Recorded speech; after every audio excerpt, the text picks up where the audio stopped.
The year was 2347, and Earth had changed in ways no one could have imagined. The skies were filled with ships that glided silently through the air, and cities stretched high into the clouds. Humanity had reached new heights of progress, but it came at a cost.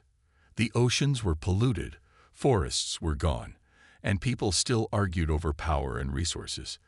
Despite all their advancements, humans remained divided. Daniel Carter sat in his lab late at night, staring at a screen covered in strange symbols.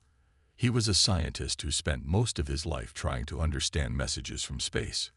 For years, he had listened to static and silence, but tonight was different. A signal had come in, clear and deliberate. It wasn't like anything he'd heard before. The message was short but chilling. Submit or perish. At first, Daniel thought it might be a prank or some kind of error, but as he analyzed the data, he realized it was real. The signal came from deep space, far beyond any human reach. He called Dr. Rachel Monroe, his closest colleague, to help him decode more of the message. Together, they worked for hours, piecing together fragments of information. What they found made their blood run cold. The message wasn't random. It was a warning from an alien empire called the Scytherian Dominion. This empire saw humanity as dangerous, a species that didn't follow the rules of the galaxy. While Daniel and Rachel worked in secrecy, Commander Laura Hayes received alarming news from her team stationed near Proxima Centauri. They reported seeing huge fleets of alien ships gathering just outside known space. These ships were massive, larger than anything humanity had ever built. Laura knew this wasn't good. She immediately informed Earth's leaders, but they were slow to act. Some dismissed the report as speculation, while others argued about what to do next. Laura felt the weight of responsibility pressing down on her. She had lost her brother, Alex, during a previous battle in space. His death left a scar she couldn't heal. Now, faced with another threat, she wondered if she could make the right choice. Should she order an attack, or should she try to negotiate peace? The decision would affect billions of lives. Back in the lab, Daniel and Rachel uncovered even more disturbing details. The Scytherian Dominion didn't just conquer planets, they erased civilizations. Any culture they deemed chaotic or uncontrollable was destroyed without mercy. Humanity fit that description perfectly. If the Dominion decided Earth was a threat, there would be no second chances. As fear spread across the planet, people began to panic. News outlets broadcast endless debates about whether to surrender or fight. Senator John Miller, a cautious man who always preferred diplomacy, urged the government to submit to the aliens. He believed it was the only way to save humanity. On the other hand, General Samuel Brooks, a tough military leader, insisted on preparing for war. He argued that giving up would mean losing everything. Amidst the chaos, Laura met with Daniel and Rachel to discuss their findings. They showed her evidence of advanced alien technology hidden in old research archives. With enough time, they thought they could adapt it to defend Earth. But time was something they didn't have. The Scytherian fleets were moving closer every day. Laura made a bold decision. She proposed using Earth's most powerful weapon, the quantum disruptor array, as both a shield and a bargaining tool. It was risky, but it might buy them the time they needed to prepare. As she stood in front of the council, explaining her plan, she felt a flicker of hope. Maybe, just maybe, humanity could find a way to survive. But deep down, Laura knew the truth. The road ahead would be long and dangerous, and whatever happened next, nothing would ever be the same again. The signal from deep space had turned Earth into a place of fear and division. People argued in the streets, on news channels, and even in their homes. The message, submit or perish, hung over everyone like a dark cloud. No one knew what to do, and tensions grew higher every day. In the unified council chamber, leaders shouted at each other, their voices echoing off the walls. Senator John Miller stood up, his face calm but serious. He was a man who always believed in talking things out. "We can't fight them," he said firmly. They're too strong. If we surrender now, maybe they'll let us live. Maybe we can learn from them." His words made some people nod in agreement, but others shook their heads angrily. General Samuel Brooks slammed his fist on the table. He was a tall, broad-shouldered man with a voice that could command any room. "Surrender? Are you mad?" he snapped. "If we give up, they'll destroy us anyway. They've wiped out entire civilizations. Do you think they'll treat us differently? We have to fight. We have to show them we're not afraid." The argument went on for hours, with no clear answer. Meanwhile, Commander Laura Hayes sat quietly, her mind racing. She didn't agree with either side completely. Surrender felt wrong, but fighting seemed impossible. The Exetherians were powerful, far beyond anything humanity had faced before. Still, she couldn't shake the feeling that giving up wasn't an option. Back in Daniel Carter's lab, things weren't much better. He and Dr. Rachel Monroe worked tirelessly, trying to find answers in the strange alien signal. They pored over old research and studied fragments of advanced technology left behind by past encounters with aliens. It was slow, frustrating work, but they knew it was important. If they could figure out how the Exetherians operated, maybe they could find a way to stop them. One night, while examining a piece of alien tech, Daniel noticed something unusual. Hidden within its design was a pattern, a kind of code. He called Rachel over, and together they deciphered it. What they found shocked them. The Exetherians weren't just conquerors. They saw themselves as judges. To them, civilizations were either orderly or chaotic. Orderly ones were allowed to join their empire. Chaotic ones were erased. "This is bad," Rachel whispered, staring at the data. "We're chaotic. Our history proves it. Wars, pollution, greed, it's all there. They won't see us as worth saving." Daniel nodded grimly. "Then we'd better give them a reason to change their minds." Laura visited the lab the next day, hoping for good news. Instead, she got more questions. Daniel explained what they'd learned about the Exetherians' mindset. He also showed her a prototype weapon they were working on, based on the alien tech. It wasn't ready yet, but it had potential. "It might be enough to hold them off," he said cautiously. "At least long enough for us to figure out our next move." Laura thought carefully about what Daniel had told her. She realized the key wasn't just strength, it was strategy. If humanity wanted to survive, they needed to show that Exetherians they weren't just chaotic. They needed to prove they could adapt, evolve, and stand together. But how? That evening, Laura met with Lieutenant Emily Dawson and Corporal Marcus Lee, two members of her crew. They were loyal, skilled, and brave. Exactly the kind of people she'd need by her side. She told them about her plan, to take a small team into Exetherian territory, gather intelligence, and send a message back to Earth. It was risky, but it might be their only chance. Marcus frowned. "You're talking about flying straight into enemy space. That's suicide." "Maybe," Laura admitted. "But if we don't try, we're already dead. Besides, I'm not planning to go alone." Emily crossed her arms. "Count me in," she said without hesitation. Marcus hesitated longer but eventually agreed. He trusted Laura, even if the mission sounded insane. As the meeting ended, Laura looked out the window at the stars. Somewhere out there, the Exetherians were waiting. She didn't know what lay ahead, but one thing was certain. Humanity's future depended on what happened next. The journey into deep space began under the cover of darkness. Commander Laura Hayes led a small team aboard the starship Odyssey *, a sleek vessel equipped with Earth's most advanced technology.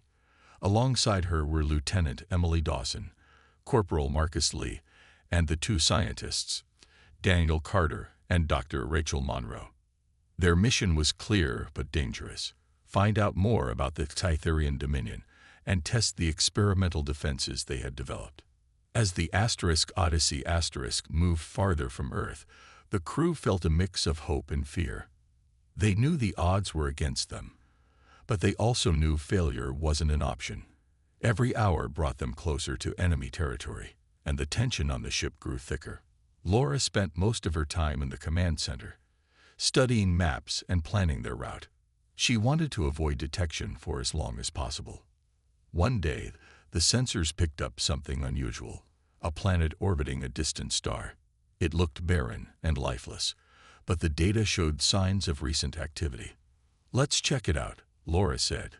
"We might find something useful." When they landed, the scene was haunting.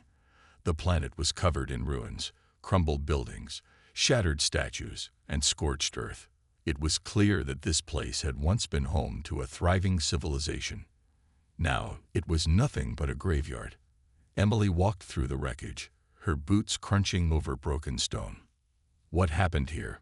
she asked softly. Daniel and Rachel examined the ruins closely. They found strange marks etched into the walls, symbols that matched the patterns in the alien signal. "This was their work," Rachel said grimly. "The Exetherians did this. They wiped out whoever lived here." Marcus knelt beside a pile of debris and picked up a small object. It was a piece of metal, twisted and blackened by fire. "They didn't just conquer these people," he muttered. "They erased them, like they never existed." Laura felt a chill run down her spine. If the Exetherians could do this to an entire planet, what chance did Earth have? But then Daniel noticed something odd. Hidden beneath the rubble was a panel with faint traces of energy still glowing. "This looks like some kind of data storage," he said. "Maybe we can extract information from it." Rachel quickly set up a portable scanner and connected it to the panel. After several tense minutes, the device beeped. "I'm in," she said. A flood of images and text appeared on the screen, records of the planet's final days. The logs described how the Exetherians arrived unannounced, demanding submission. When the inhabitants refused, the invaders attacked without mercy. But there was more. Buried within the logs was a map showing the location of the Exetherian homeworld. It was heavily encrypted, but Daniel believed he could decode it. "If we can figure out where they come from," he said, "we might be able to strike back, or at least negotiate from a position of strength." Laura nodded. "Good work. Let's get this information back to the ship." As they prepared to leave, Emily spotted something glinting in the dirt. She brushed it off and held it up. A small crystal pendant shaped like a star. "Looks like someone tried to save this," she said quietly. Maybe it meant something to them. Laura took the pendant and studied it for a moment. Then she slipped it into her pocket. "We'll remember them," she said firmly, "and we'll make sure Earth doesn't end the same way." Back on the Odyssey, the crew reviewed the data they had collected. The map was incomplete, but it gave them a starting point. For the first time since the mission began, there was a flicker of hope. Maybe, just maybe, they could turn the tide. But as the ship sailed deeper into the unknown, Laura couldn't shake the feeling that they were being watched. Somewhere out there, the Exetherians were waiting, and they weren't known for giving second chances. The Odyssey drifted silently through the vastness of space, its crew tense and alert. They had entered a region of the galaxy no human had ever explored before. The stars seemed dimmer here, as if the light itself was afraid to shine too brightly. Commander Laura Hayes stood in the command center, staring at the view screen. Every shadow felt like it could hide an enemy ship. Daniel Carter and Dr. Rachel Monroe worked tirelessly in the lab, trying to decode the map they had recovered from the ruined planet. It was slow going, but they were making progress. "If we can pinpoint their homeworld," Daniel said, "we might be able to send a stronger message than just submit or perish. Something that shows we're not easy targets." Laura nodded, though she wasn't sure what kind of message would work. The Exetherians were powerful, disciplined, and merciless.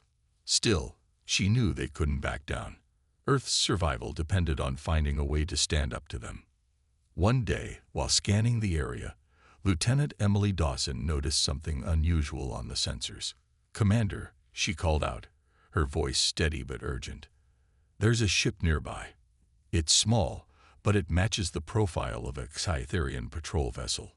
Laura's heart sank, but she forced herself to stay calm. "Can we avoid it?" she asked. Emily shook her head. "Not without veering off course. If we do that, we'll lose time, and maybe our chance to find their homeworld." Laura thought quickly. "Then we'll have to deal with it. Prepare the quantum disruptor array. We'll disable them, not destroy them. I want prisoners. We need answers." The crew sprang into action. Marcus Lee manned the weapons station, his hand steady despite the tension. "Ready when you are, Commander," he said. As the Hexatherian ship approached, Laura gave the order to fire. The quantum disruptor array sent a pulse of energy rippling through space, hitting the alien vessel with precision. Its engines sputtered and died, leaving it adrift. The Odyssey moved in cautiously, its crew prepared for anything. When they boarded the disabled ship, they found only one occupant, a strange, biomechanical being designated Unit K-93. It didn't look like a living creature. Its body was a mix of metal and organic tissue, glowing faintly with an eerie blue light. Rachel examined it closely. "It's not alive in the way we understand," she said. "This is more like a drone, or an AI core inside a shell." Laura stepped forward. "Can you understand me?" she asked. Unit K-93 turned its head slowly, its glowing eyes locking onto hers. "I am Unit K-93 of the Tytherian Dominion," it said in a cold, mechanical voice. "Resistance is futile. Submit or perish." "We're not submitting," Laura replied firmly. "Tell us about your leader, the Arbitrator. What makes it so powerful?" For a moment, the unit was silent. Then it spoke again. "The Arbitrator is the will of the Dominion made manifest. It cannot be defeated. Your defiance will result in annihilation." Rachel interrupted. "We need more than threats. Can you tell us how the Arbitrator operates? What keeps it in control?" To everyone's surprise, the unit began sharing information. It seemed programmed to respond to direct questions, even if it didn't want to. Rachel connected her tablet to the unit's system, downloading everything it knew. The data poured in, details about the Arbitrator's structure, its weaknesses, and the rigid hierarchy of the Dominion. But the unit had one final warning. "Your efforts are meaningless," it said. "The Dominion spans galaxies. You are but a single spark in an endless void." Laura clenched her fists. "Maybe. But sparks can start fires." Back on the Odyssey, the crew reviewed what they had learned. The Arbitrator wasn't just a ruler. It was a massive machine, a collective consciousness that controlled every aspect of the Dominion. If they could disrupt its core, they might weaken the entire empire. But getting close enough to try would be nearly impossible. Marcus broke the silence. "So, what's the plan? Fly straight into their capital and blow it up?" "Not exactly," Laura said. "We'll use stealth. If we can infiltrate their homeworld and deliver a counter-warning, we might buy Earth enough time to prepare. And if we succeed, well, maybe we can show them that humanity isn't as chaotic as they think." The crew exchanged uneasy glances. None of them liked the sound of "infiltrate their homeworld," but they all knew it might be their only chance. As the Odyssey set a new course, Laura stared out at the stars. She didn't know what lay ahead, but one thing was certain. Humanity's fight was far from over. Back on Earth, the debate over humanity's fate grew louder and more chaotic. Senator John Miller pushed harder for surrender, arguing that resistance would only lead to destruction. "We've seen what they can do," he told the Unified Council. "They wiped out entire civilizations. If we fight, we'll end up like them, gone forever." General Samuel Brooks refused to back down. He slammed his fist on the table during the heated meeting. "Surrender won't save us," he growled. "It'll just delay the inevitable. The Dominion doesn't make deals, it dominates. If we give in now, we're signing our own death warrant." The argument divided not just the council, but the entire planet. Some people took to the streets, holding protests with signs that read, "Fight for freedom." Others gathered in silence, praying for peace. Fear spread like wildfire, and tensions reached a breaking point. Meanwhile, aboard the Odyssey Commander Laura Hayes and her crew prepared for their next move. Using stolen Cytherian technology, Daniel Carter and Dr. Rachel Monroe worked around the clock to modify the ship's systems. Their goal was to disguise the Odyssey as one of the enemy's vessels, allowing them to slip past patrols undetected. It was risky, but it was their best chance to reach the Cytherian homeworld. As the modifications neared completion, Marcus Lee approached Laura in the command center. His face was grim, his voice low. "Commander, I need to talk to you."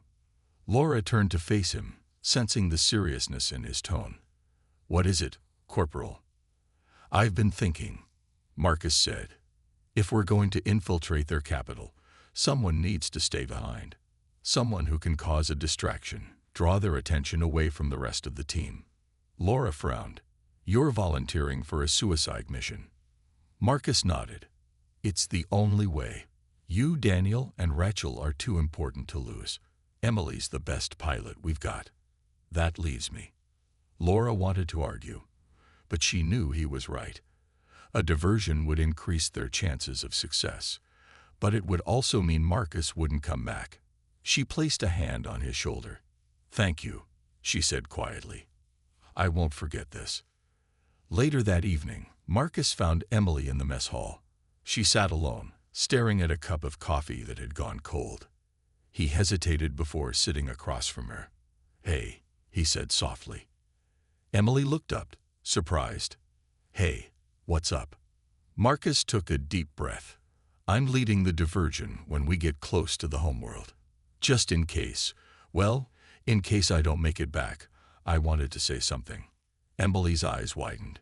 "No, absolutely not. We'll figure out another way." "There isn't one," Marcus replied. "And I need you to promise me something. When this is over, if it works, you'll tell my family I didn't waste my life. Tell them I did it for Earth." Tears welled up in Emily's eyes, but she nodded. "You have my word." When the Odyssey finally reached the edge of the Cytherian territory, the crew felt the weight of what lay ahead. They were about to step into the heart of the Dominion, where failure meant certain death. Laura gathered everyone in the command center for one last briefing. "Our mission is clear," she said. "We infiltrate, gather intelligence, and deliver humanity's counter-warning. Marcus, your job is to create enough chaos to let us slip through unnoticed. Don't hold back." Marcus gave a tight smile. "Understood, Commander." As the ship moved closer to its destination, Rachel handed Laura a small device. "This is a prototype disruptor," she explained. "If you can plant it near the arbitrator's core, it might destabilize their system long enough for us to escape." Laura nodded, though she knew the risks. The plant was dangerous, but it was all they had. As the Odyssey entered the final stretch, the crew braced themselves for what came next. Humanity's survival depended on their courage and their willingness to sacrifice everything. For Marcus, the hardest part wasn't the danger or even the likelihood of death. It was knowing he might never see Earth again. But as he suited up for the diversionary strike, he reminded himself why he was doing it. For his family, for his home, for a future where humanity could still stand tall among the stars. The Odyssey approached the Cytherian homeworld under the cover of stolen cloaking technology. The planet loomed ahead, a dark and foreboding place surrounded by fleets of alien ships. Its surface glowed faintly with unnatural light, as if the entire world was alive with energy. Commander Laura Hayes felt her heart pounding as she gave the final orders. "Marcus," she said firmly, "this is it. Once you're in position, start your attack. We'll use the chaos to slip through." Marcus nodded, his face calm but resolute. "Understood, Commander. Good luck." Laura watched as Marcus boarded a small shuttle, ready to carry out his part of the plan. She wanted to say something, anything, to thank him one last time, but words felt useless now. Instead, she turned back to the controls and focused on the mission. As the shuttle launched, Daniel Carter and Dr. Rachel Monroe double-checked the modifications to the Odyssey *. The ship's disguise had to hold long enough for them to reach the surface. If the Exetherians detected them, everything would fall apart. "We're as ready as we'll ever be," Rachel said, though her voice betrayed her nerves. Moments later, alarms blared across the Dominion's fleet. Marcus had begun his diversion, launching a series of explosive attacks on an outer patrol group. The explosions lit up space like fireworks, drawing the attention of nearby ships. "They're biting," Emily Dawson reported from the pilot's seat. "Let's move while we still can." The Odyssey * slipped past the distracted patrols and descended toward the planet. As they entered the atmosphere, the crew saw the true scale of the Scytherian operation. Towering structures stretched into the sky, pulsating with energy. Strange machines patrolled the ground, and biomechanical beings moved with mechanical precision. It was clear that this wasn't just a planet, it was a fortress. Laura led a small team, including Daniel and Rachel, onto the surface. They wore suits designed to mimic Scytherian drones, hoping to blend in among the endless stream of workers. Their destination was the central tower, where the arbitrator, the collective consciousness controlling the Dominion, was housed. Every step felt heavier than the last, the air thick with tension.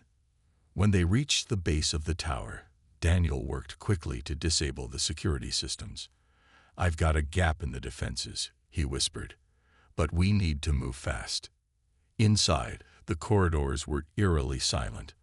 The walls shimmered with blue light, and strange symbols floated in the air like holograms. Rachel studied them closely, trying to decipher their meaning. "These are instructions for maintaining the cord," she said. "If we disrupt the flow here," she pointed to a glowing panel, "it could destabilize the whole system." Laura nodded. "Do it. But keep it subtle. We don't want them noticing until it's too late." As Rachel and Daniel worked, Laura kept watch at the entrance. Her mind raced with thoughts of Marcus. Was he still alive? Had his sacrifice bought them enough time? She pushed the doubts aside. There was no room for fear now. Suddenly, alarms began to blare. The Exetherians had discovered the intruders. Guards swarmed toward their location, weapons drawn. "We're out of time." Laura shouted, "Finish it." Rachel pressed the final button, triggering a cascade of disruptions in the core's energy flow. The lights flickered and the ground trembled. "It's done," she yelled. "Let's go." The team sprinted back toward the exit, dodging blasts of energy from pursuing guards. When they reached the landing zone, Emily was waiting with the Odyssey *, its engines roaring to life. "Hurry," she called out. As the ship lifted off, Laura looked back at the crumbling tower. The arbitrator's core was destabilizing, sending shockwaves through the entire structure. For the first time, she allowed herself a flicker of hope. Maybe, just maybe, they had struck a blow against the Dominion. But the victory came at a cost. As the Odyssey * escaped into space, Laura thought of Marcus and all those who wouldn't return. Humanity's fight wasn't over, but they had proven something important. Even in the face of overwhelming odds, they refused to give up. The Odyssey raced through space, its crew battered but alive. The mission had succeeded, at least in part. The arbitrator's core was destabilized, and the Exetherian homeworld was thrown into chaos. But the cost weighed heavily on everyone. Marcus Lee's sacrifice haunted them all, especially Emily Dawson, who sat silently in the pilot's seat, her hands gripping the controls. Commander Laura Hayes stood in the command center, staring at the stars ahead. She replayed the events over and over in her mind. The explosions, the alarms, the desperate escape. They had struck a blow against the Dominion, but she knew it wasn't enough. The Exetherians were powerful, and their empire spanned galaxies. This was only the beginning. Daniel Carter and Dr. Rachel Monroe worked tirelessly in the lab, analyzing the data they had collected during the mission. "The core disruption won't last forever," Rachel said grimly. They'll repair it eventually. But we've bought Earth some time. Time for what? Daniel asked, his voice heavy with doubt.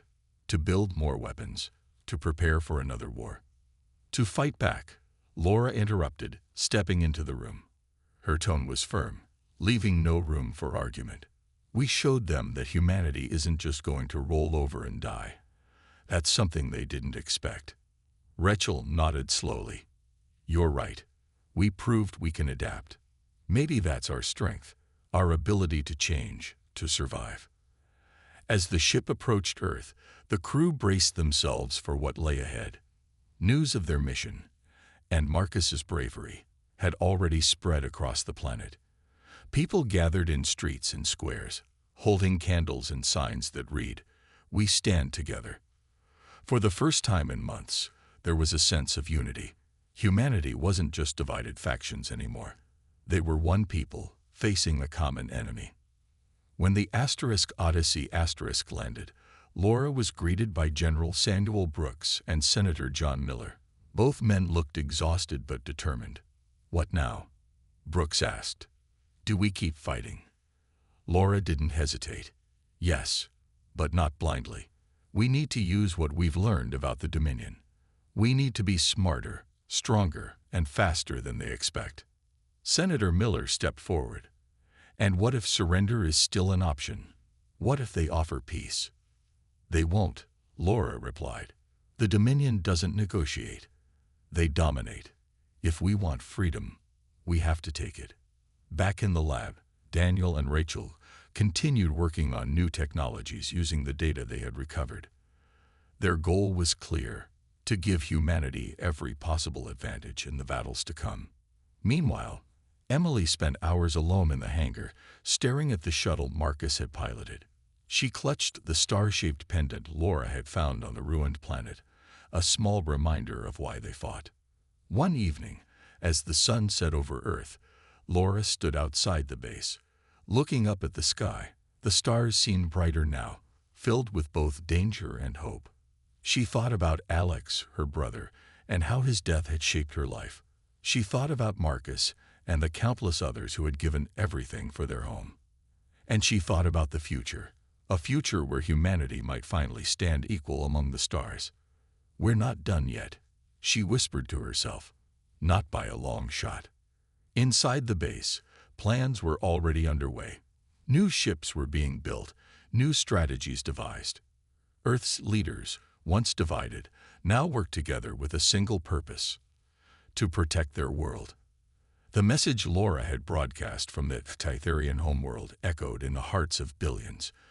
Humanity does not kneel. We do not yield. If you come for us, know this: we will fight until our dying breaths. The road ahead would be long and uncertain. The Dominion wouldn't forget or forgive. But as Laura turned to rejoin her team, she felt a spark of determination. Humanity had faced the impossible before, and they had survived. Whatever came next, they would face it together. For the first time in years, Laura allowed herself to believe, not in victory, but in hope. Hope that humanity could endure. Hope that they could find a way to thrive. And hope that someday the stars might shine a little brighter for everyone.